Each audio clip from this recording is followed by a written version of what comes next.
Ashton Jeanty and Omarion Hampton looked awful on Monday Night Football, but should you be concerned? We'll tell you next.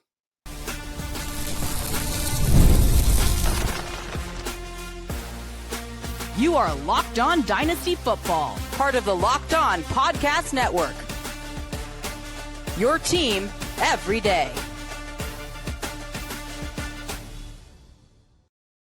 Welcome back to the Locked On Dynasty Football Podcast, part of the Locked On Podcast Network, your team every day. We'd like to thank you for making us your first listen of the day. Today's episode is brought to you by FanDuel. Right now, new customers can bet just $5, and if your bet wins, you'll get $300 in bonus bets to use across the app. Welcome back. I am your host, Marcus Mosher. He is Michael Fabiano.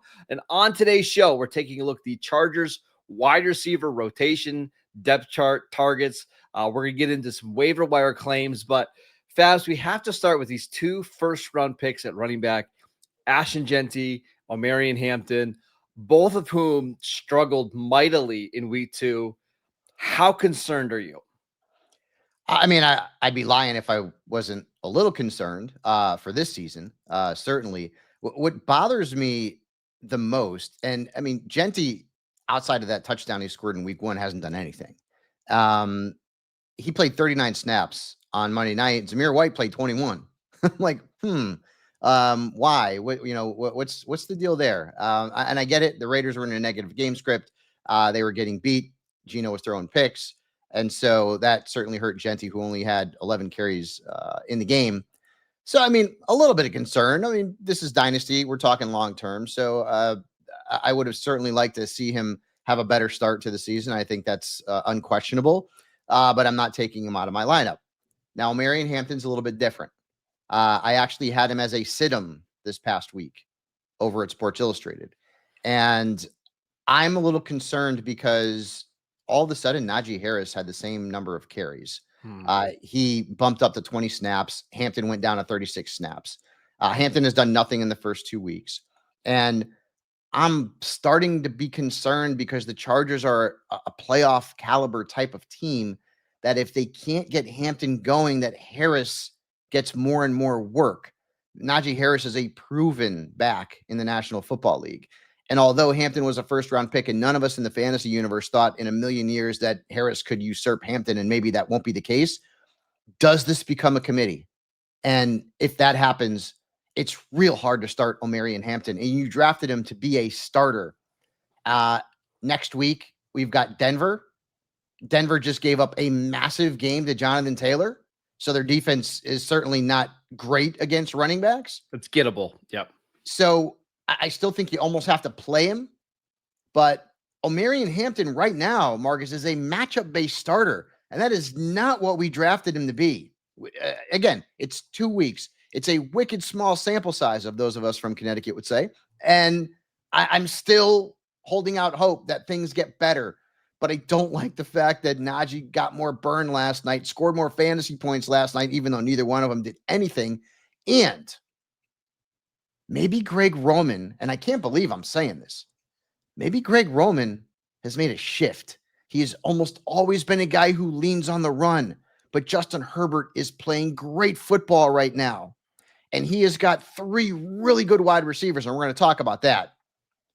I wonder if the switch from a heavy ground attack to a balanced attack that maybe even leans more pass heavy is something the Chargers are going to do this season, because Herbert has looked phenomenal.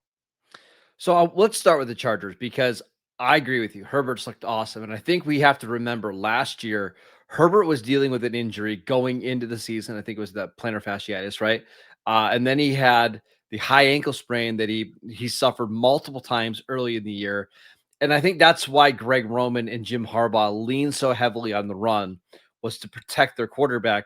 They don't have to right now because Joe Alt's playing unbelievable at left tackle and Justin Herbert's playing really, really well. Now, if something were to happen to Herbert, I'm assuming they would go back to being very run heavy, but that's not the case right now.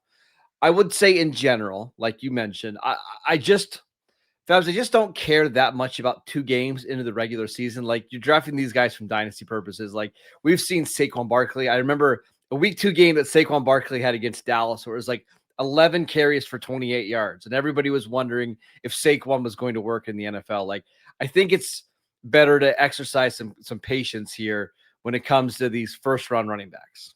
I'm less worried about Jeanty because I don't see Zamir White as competition for him. I'm a little bit more concerned about Hampton because Najee Harris is competition for this season. Yes. The thing that concerns me about Hampton, and I agree, of the 2 running backs, and we'll get to Jeanty in a second, Hampton is the more concerning one for me.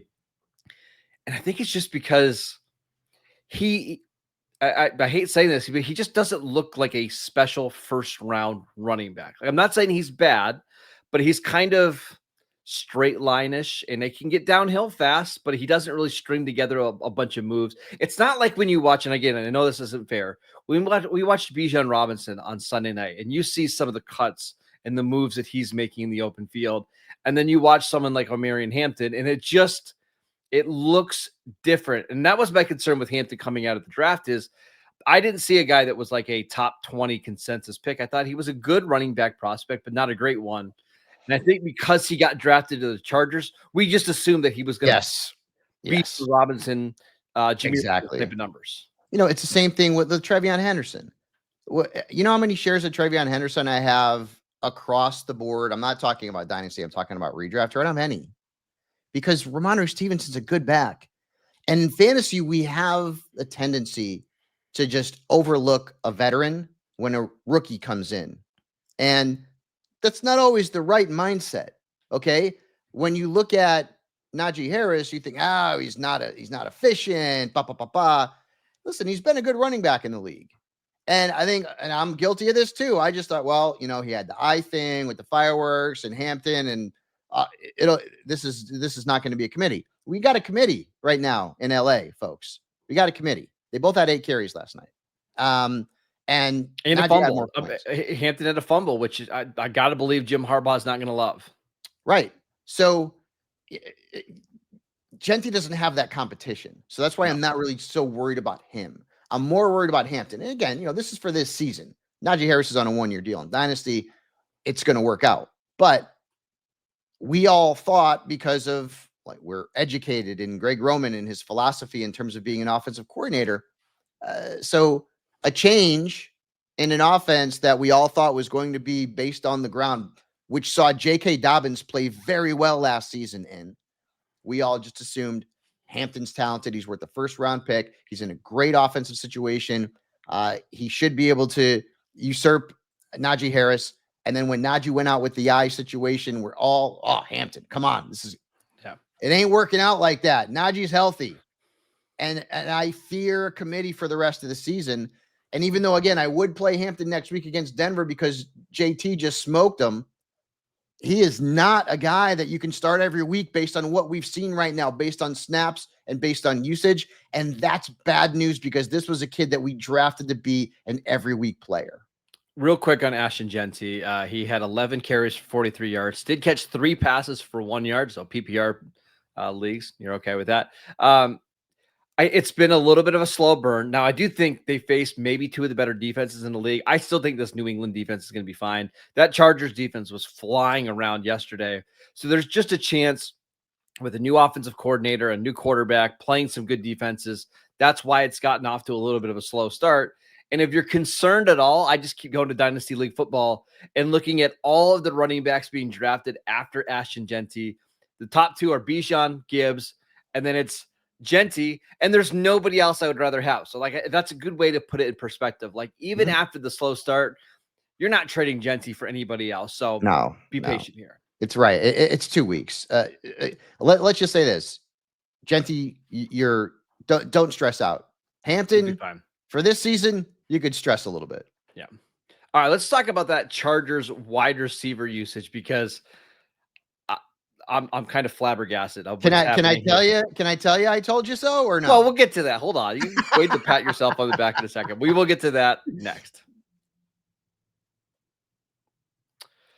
This episode is brought to you by Mazda. Mazda crafts cars for those who do more than simply move.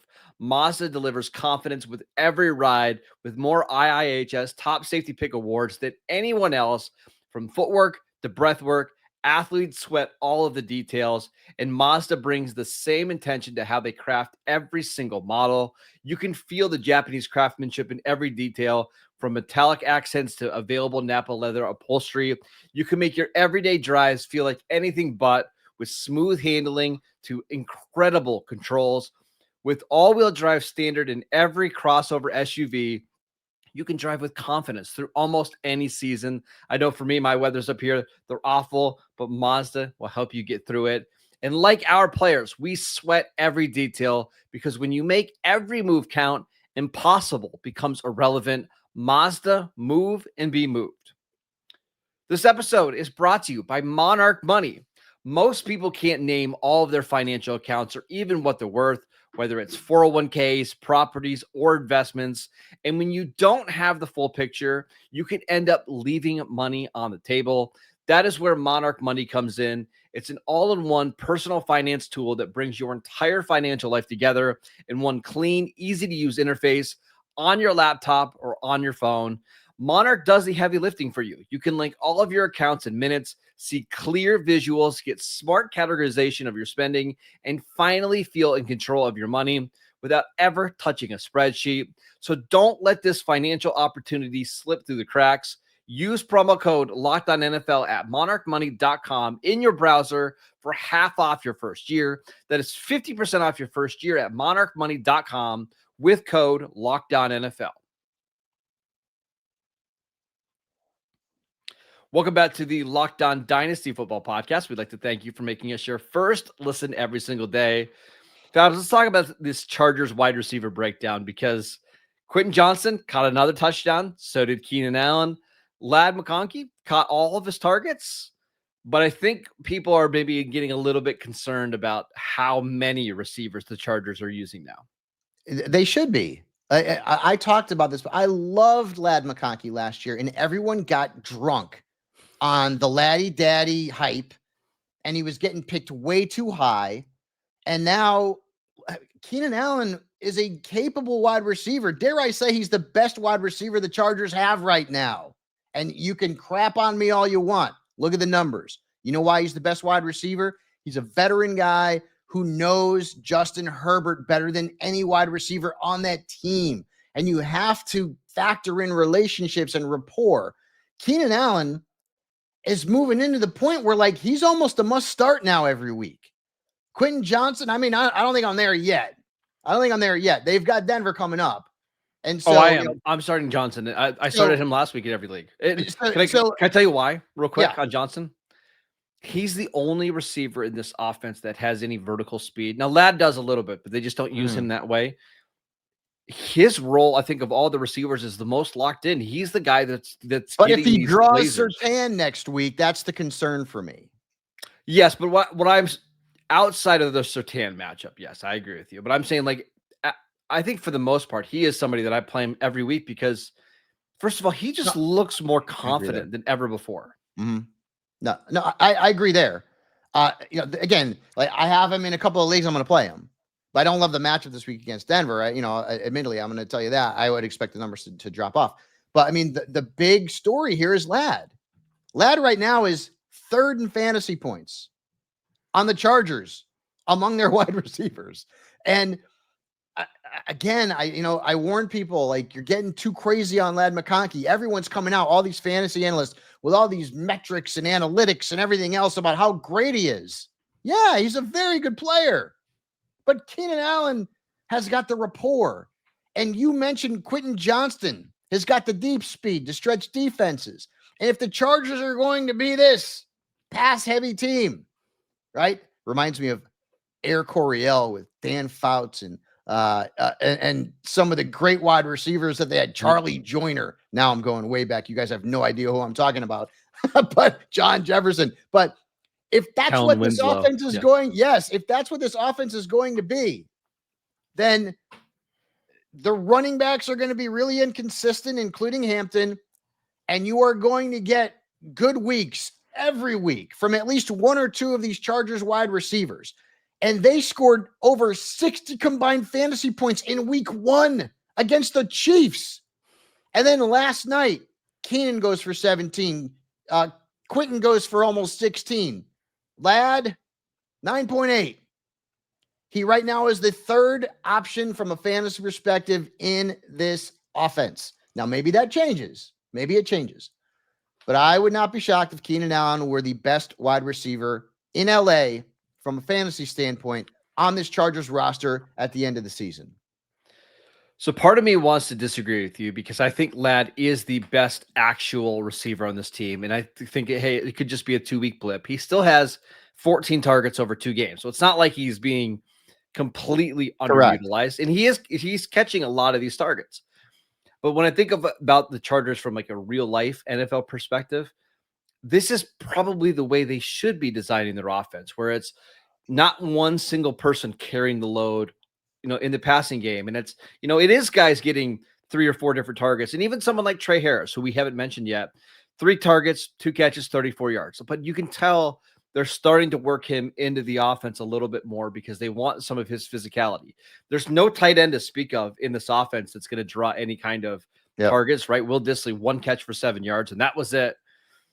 I think it makes sense to try to use all these guys and try to get them all involved in the passing game. But like long-term, if you're thinking beyond this year, like I don't know what Keenan Allen has left. Quentin Johnston's coming up on his contract extension, whether they decide to bring him back or not. I guess my question for you is, I understand you are concerned about Ladd going into the season. He was being drafted as wide receiver 10. Can we go through some other names? I just kind of see where you're valuing him at. Sure. Like, Tedder McMillan, wide receiver 18. I'd rather have Ted because he's an alpha. Okay. How about, let's keep going. Devontae Smith, wide receiver 20. No. Okay. No, I'd rather have Ladd. Okay. Emeka Egbuka, wide receiver 22. Oh, man. No, I'd rather have Egbuka, brother. I mean, like, Okay. Mike Evans is 32. Chris Godwin is, I don't know that we haven't seen his best fantasy seasons. I think Ibuka's got stud written all over him long term. Okay, let's keep going. T. Higgins, wide receiver 17. I'd probably rather have Ladd. I'd rather have Ladd. Xavier Worthy, wide receiver 19. No, I'd rather have Ladd because Rashee Rice is there in Kansas City, and I think he's the alpha. I'd rather have Rashee over McConkey. Okay, so you are basically valuing him as like a borderline top 20 receiver, somewhere between wide receiver 18, wide receiver 20. So it's, again, it's not like we absolutely hate Ladd McConkey. It's just no, we don't. The ceiling might not be there. We should mention that's like what I last warned year, people about. I warned people about the ceiling this season. And last year they had a bunch of injuries to the receivers. They didn't have Trey Harris. They didn't have Keenan Allen, right? Yep. So they kind of were forced to give Ladd all these targets. That's just not the case right now. Maybe things change, Fabs, over the next 3 months. But as of right now, they don't need him to be a double-digit target guy. No, it's the same. And let's talk about Brock Bowers. Okay. Now, I know he's banged up. And so, I don't want to get too down on him.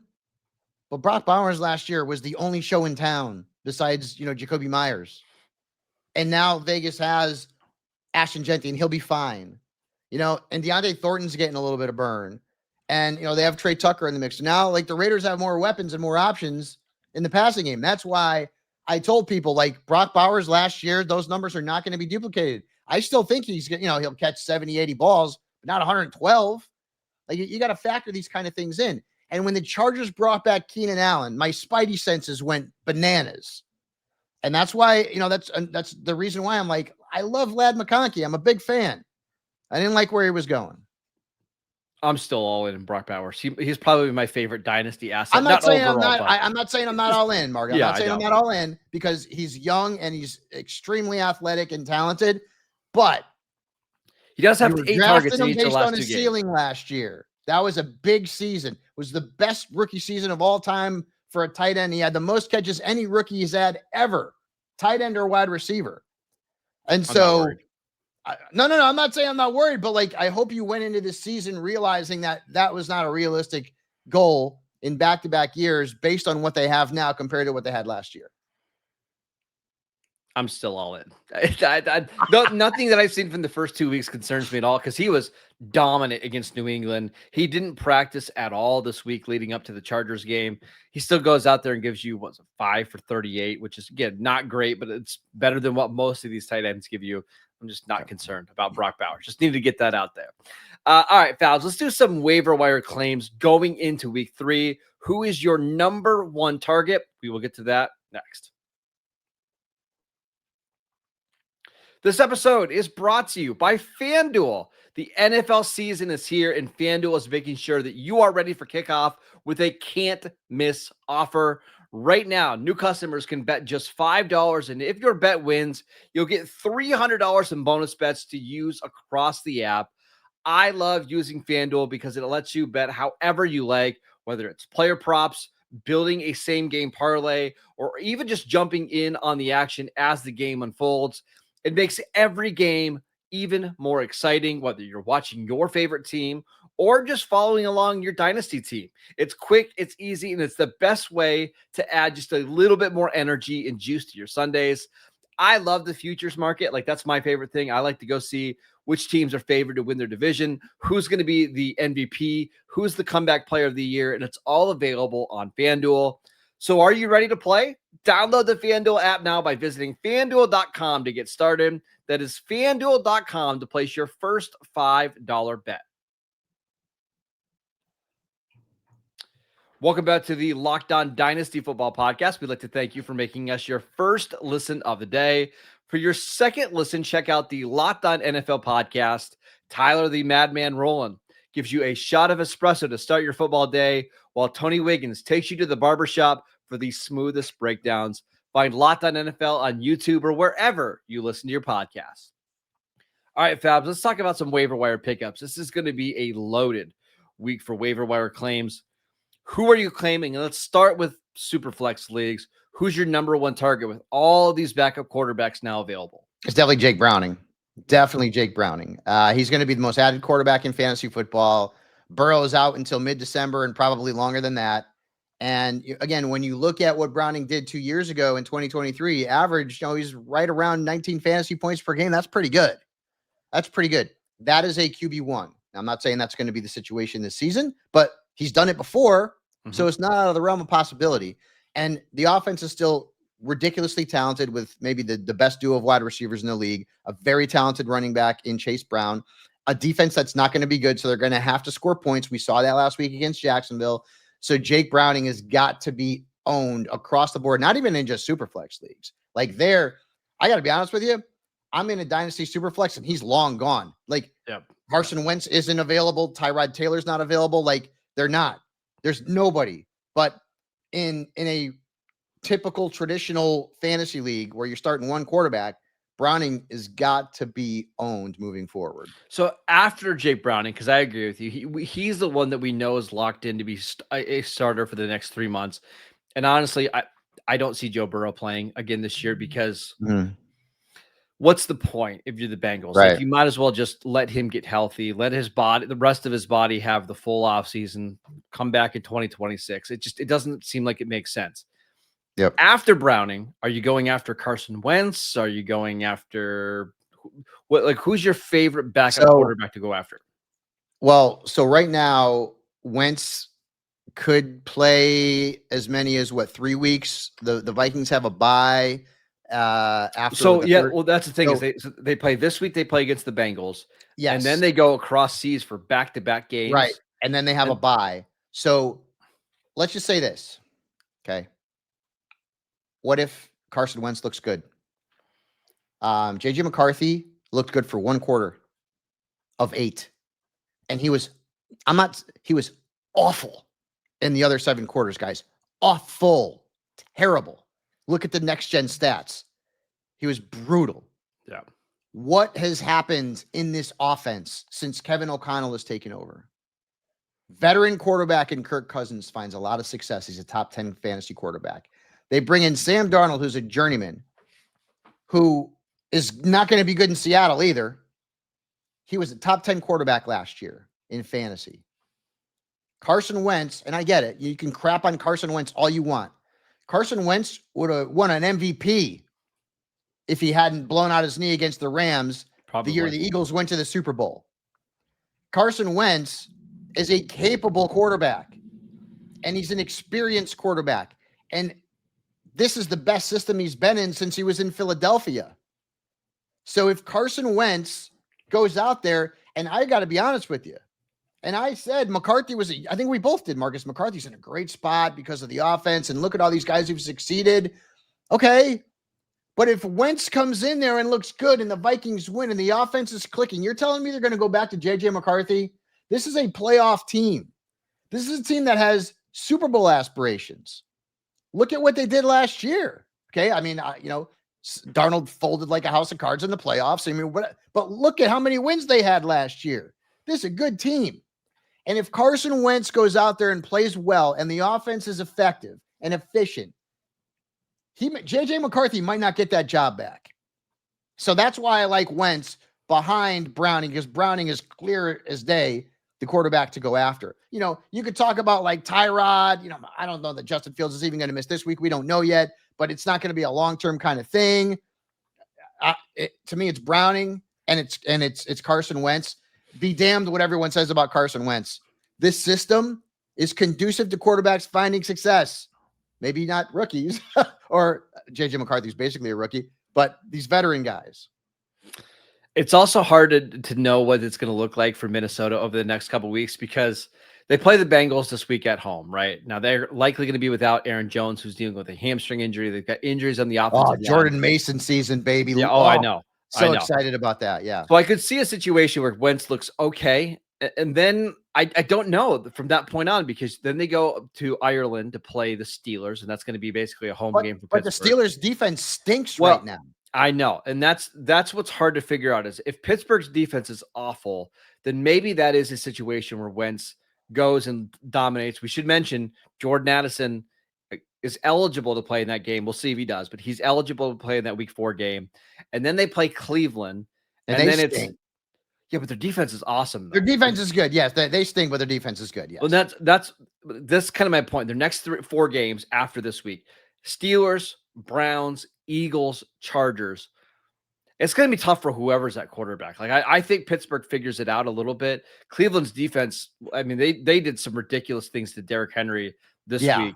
Yeah. I just don't know. This could be a situation where it's back and forth between these two quarterbacks all year. I'm fascinated to see how it plays out. You got to let Wentz play against the Eagles, though. You got to revenge game that one. I mean, come on. We need that game. It'd be kind of fun. All right. What about non-quarterbacks? Who's your favorite non-quarterback pickup this week? And again, I look at the ownership percentages over, online to see who might even be available. In Dynasty, it's different. It's a very small pool. Yep. But Chris Rodriguez is out there. And now that my guy, Austin Ekeler, is out for the year because of the Achilles, and I get it that, Jeremy McNichols seems to be like maybe ahead of Rodriguez on the depth chart, but what happens? I mean, God forbid if Bill Krosky-Merritt gets hurt. We don't want that. But what happens if he does? Chris Rodriguez is one injury away from playing maybe a prominent role in this offense. So I think he's a guy that needs to be added. And then Tyquan Thornton. I don't know about Xavier Worthy this week. Maybe he comes back. Maybe he doesn't. We're not sure. Last week, 5 targets. He had 2 catches. He had the touchdown in the loss to the Eagles. He's basically played the most snaps of any wide receiver not named Hollywood Brown. He played 45 snaps last week. And so, once again, Dynasty, it's thin. Thornton is a guy that I pick. He may not have any value once Worthy comes back. But right now, as it stands, you can go out and grab him in Dynasty. I got one more that I wanted to mention. And this guy is owned, at least on all ESPN leagues, he's owned in 0.2% of leagues. And that's Dontavian Wicks for the Green Bay Packers, because no Jaden Reed for the next 6 to 8 weeks. Matthew Golden is still a young player. Christian Watson is out. I think Wicks is just the best route runner on this offense, and he's the guy that you could move around a little bit. I think Wicks is somebody that I would be comfortable spending a lot of my fab budget on, because we think this offense is going to be awesome. It's not like he hasn't produced before. I want to go out and get Dontavian Wicks this week. I mean, super talented guy. I guess the thing that I'm concerned about is, like, is he actually out there in Dynasty? I would assume so. I mean, he was being drafted as like wide receiver 80, right? I'm looking at Sleeper, and Sleeper has ownership percentages for Dynasty, and they have ownership percentages for redrafts. And he's about 60% owned on Sleeper in Dynasty leagues. So he's still out there, 40%. And in those leagues, I 100% agree with you. Because Jaden Reed's out, Wicks is a guy. Listen, I don't know if I'm starting him every week. Probably not. But do you add him? Speculative ad? I agree with you, Marcus. All right, that is it for today's show. We want to thank you for making Locked On Dynasty Football your first listen every single day. Go download the podcast wherever you get your podcasts. We are free and available on all platforms. Follow Fabs on Twitter at Michael_Fabiano. I'm at Marcus_Mosher, and we will see you right back here tomorrow.